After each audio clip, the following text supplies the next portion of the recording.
organization, and also visualizing the event for any intrusion or any attacks by hacker or any person should be known to the administrator of the system. Now, if we go to the impacts of cybercrime, and I see, already prepared a couple of things to talk about that. Now, it is affecting everything. Cybercrime is affecting a lot of things in the West. Yeah. And for that effect, if we highlight it, what would be highlights of it? Yeah, the impact and the effect of the cybercrime, actually, the governments in general, and you might have heard of the new term cyber war as well, but Absolutely. We are not going to go to that. The potential economic impact, for example, here, Norton disclosed that 74 million people in the United States were victims of cybercrime in 2010. And they also believe that these criminal acts resulted in $32 billion in that year. And that is a direct financial loss. And also one of the other impact is the market. In the market, for example, ruining the reputation of certain companies, the impact of the customer trust. People, not all the people trust the companies, and you will find a person hesitant to use his credit card, to use the internet when to buy something or to sell something. Also, the national security in general. The national security is very important and very crucial side that we have to take care of. Perfect. Now, if we're talking about security in the Kingdom of Saudi Arabia, now if we leave just, those good cards for a bit, if we're talking about internet security in the Kingdom of Saudi Arabia, from, let's say, perspective of most of the companies that you mentioned, if we're talking about Symantec, and which is Norton, and if you talk about McAfee, they all highlighted that there's a major lack of awareness and security in the Kingdom of Saudi Arabia. Yeah. Usually people go with default settings. They never put passwords and networks. They use the factory settings most of the times, or sometimes they have their networks open. A lot of the PCs are just connected to let's say the internet without having firewalls or without having internet security programs. Now, do you find that yourself, do you find a major threat in the kingdom if we have similar attacks, if we don't have enough awareness carried out in the meantime? Yeah, I'll start from a very good example in the United States. They established a governmental website, and they call it StaySafeOnline.com. And they start to educate people from early stages, from primary 2, for example, in primary schools. And they educate mothers at home, they educate employees in companies, in governmental organizations. They educate even the administrators of IT computer companies.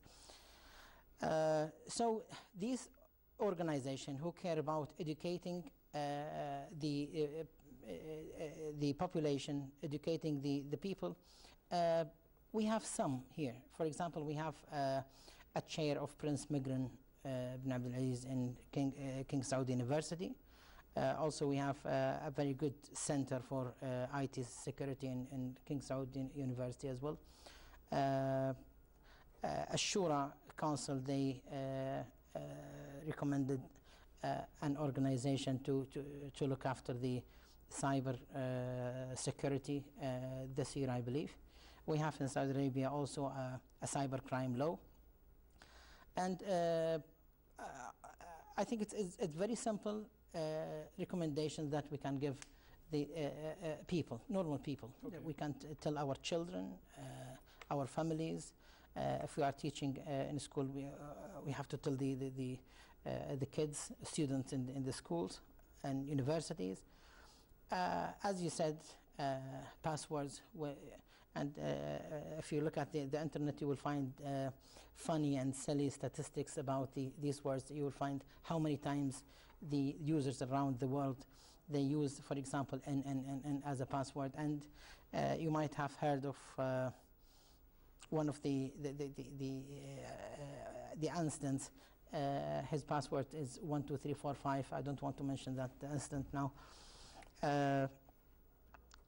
People use very easy and simple passwords.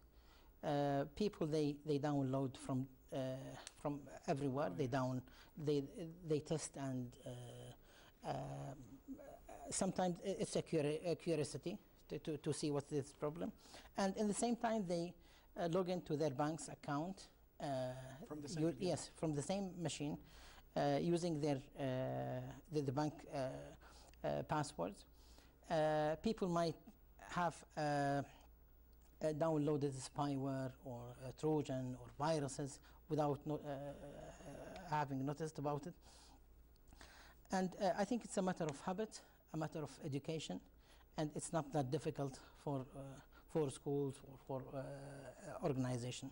Absolutely. Dr. Abdulrahman, now we do have a report. We go to that report, but still we're going to the ISIF students. What happened was 3 weeks ago there was the ISIF Challenge happening in Arizona, Intel Science and Engineering Theater. With the ISIF Challenge, thousands of people, students from around the world, they gather around to challenge and let's say to have their researches presented to juries. And what happened was, alhamdulillah, that year or this year we had 8 major winners from the Kingdom of Saudi Arabia, varying between girls and boys, and we keep on having interviews with those winners and from the rest of the team that represented Saudi Arabia. So we got another report from that, from the ISIF of Arizona 2013. We'll go into it and we'll be back. Stay with us.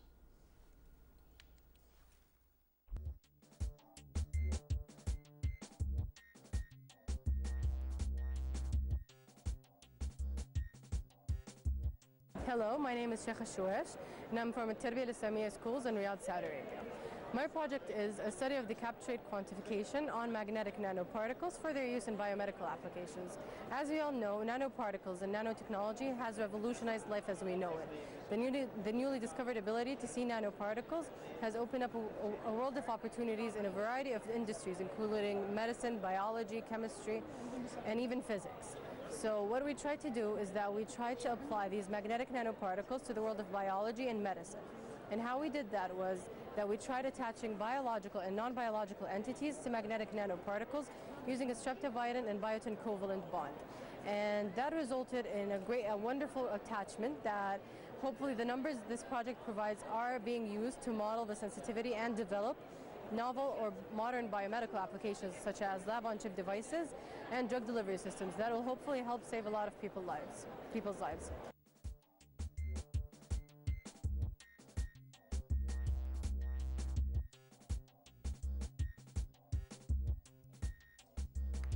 Welcome back, dear viewers. We're back with Dr. Abdulrahman, and we're still talking about internet securities and threats around the world. Now, first of all, let's go to the causes of information damage. I mean, when it comes to information being damaged, what are the causes of all this, if we highlight it? Yeah, the first cause actually is the human errors. And if you allow me, I would like to show this. Please. The human errors, more than 50% is from the human. And also the dishonest people is only 10% compared to the habits, the bad habit that people are using. And you might see here that for example, terrorism is only 3%. The technical sabotage is only 10%. So the main problem here is the human errors. Oh yes. These are the main causes of the damages of the information in the companies. Now, there's another report that you want to show us, the NSS report, NSS Labs report. So if we talk about that, what does that one highlight? Yeah. NSS report, they believe that they studied 5 internet browsers, and they think that internet browser belongs to Microsoft, took the first level, and they believe that it is 99% secure. And what makes us think about it, that the previous one was not as secure as Oh, the, yes. the previous edition. Chrome is 83%. around 80 something. Safari, you will notice from the statistics, Safari, and you will see the methodology that they followed here. Oh, yeah. So let us say to the people, this 754 samples of real-world malicious software, the ability to plug malware observed and capture over 28 days through NSS Labs. Then the programs that they showed and the doctor talked about is Chrome, Firefox, Internet Explorer, Opera, and Safari. Safari being the iOS one, and the rest of the people, rest of the programs, let's say, being there in the world. And it's interesting that, I mean, Internet Explorer, as you said, Internet Explorer 9 was the worst because I mean, it was there and everybody suffered from it. I mean, it's the easiest thing to have a plugin added to it without you even asking about it. Yeah, everyone in Explorer 9, everyone was advised not to use them. Absolutely. They were not secure. That's what I Now think. there's Internet Explorer 10. It's just, I mean, it's new. It's not even a month old, I think. I mean, the obvious latest version. So it's weird that they put it on the list. These results are results of a study. Okay. A study of around 700 sample, and in 28 days, and it's a study. Perfect. Yeah. Absolutely. Now we got a final story that you want to share with us. Yeah. I mean, this is it's an Arab hacker, is what you just Yes. told me. This person is called Hamza Al-Haj. He is 24 years old. He was arrested, as you might have. Here I brought 3 pictures of the same person. He's a smiley face. He has got a smiley face. This person was coming from Malaysia, going to Egypt, and in Thailand they arrested him based on American request, and they believe that that this person is responsible of attacking around 217 banks and financial companies, and they believe that this person is living almost like kings or presidents. That's what they said. They also think that if he is found guilty, he might face around 14 million fine and 30 years imprisonment. Wow. It's good to have knowledgeable people, but ethical people and good people for the Muslim world. Absolutely, they got to be ethical.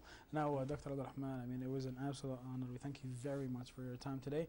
It was a great honor, and hopefully, I mean, more and more people will be more aware of the threats going on around us and be more protected, inshallah. Thank you so much, and thank you for giving me this opportunity to show my presentation here. No, Thank thanks you so a lot. much. Thank you very much, Doctor. With us was Dr. Abdurrahman Al-Ghamdi, who is from, he's an IT specialist in the computer science labs there in the University of Shagala. So thank you very much. Now we got a report as well from ISF, and after we come back, we'll be talking about the effect of IT on businesses. So stay with us.